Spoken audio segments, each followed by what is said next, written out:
Selamat sore, salam sejahtera untuk kita semua. Saya Ferdi Kahandani, peserta Latsar CPNS Golongan 3 Angkatan 14 tahun 2020 dengan nomor NDH 13.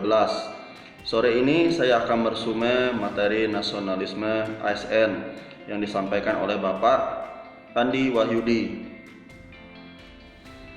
Nasionalisme dalam arti luas adalah pandangan tentang rasa cinta yang wajar terhadap bangsa dan negara, serta menghormati bangsa lain.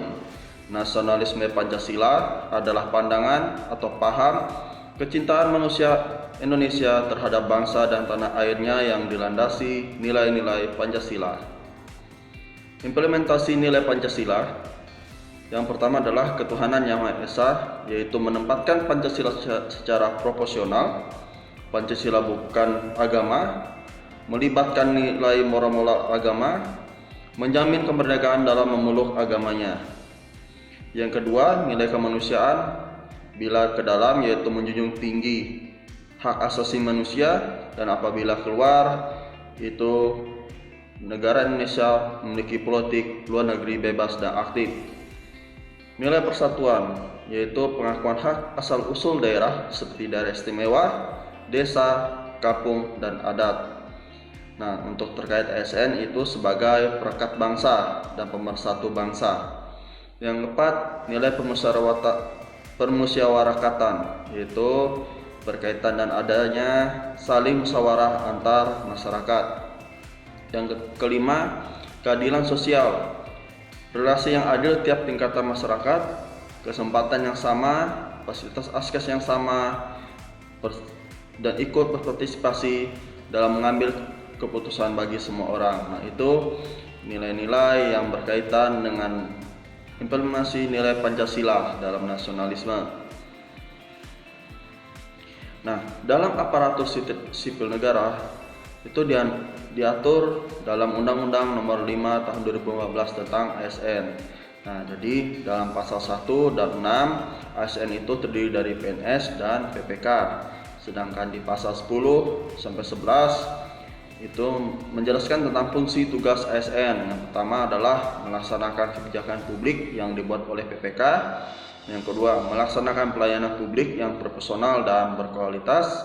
Yang ketiga, mempererat kesatuan dan persatuan NKRI. Sedangkan di pasal 13 sampai 20 jabatan ASN itu terdiri dari jabatan administratif, jabatan fungsional, dan jabatan pimpinan tinggi.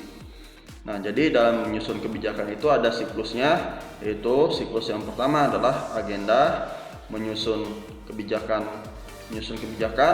legitimasi, implementasi, evaluasi, dan perbaikan. Di Indonesia itu ada jenis dan hierarki undang-undang yang termuat dalam Undang-Undang Nomor 12 Tahun 2011 Pasal 7. Yang pertama adalah hierarki yang pertama adalah Undang-Undang NKRI 1945, itu yang adalah dasar dari semua peraturan dan undang-undang yang ada di negara Republik Indonesia. Nah, yang kedua adalah ketetapan MPR. Yang ketiga, undang-undang atau Perpu, peraturan pemerintah pengganti undang-undang. Yang keempat, peraturan pemerintah. Yang kelima, peraturan presiden. Yang keenam, peraturan daerah provinsi. Yang ketujuh adalah peraturan daerah kota atau kabupaten. Nah, yang terlibat dalam penyusunan undang-undang yaitu DPR dan presiden. Namun apabila itu ada berkaitan dengan otonomi daerah, maka DPD juga dilibatkan. Nah, dalam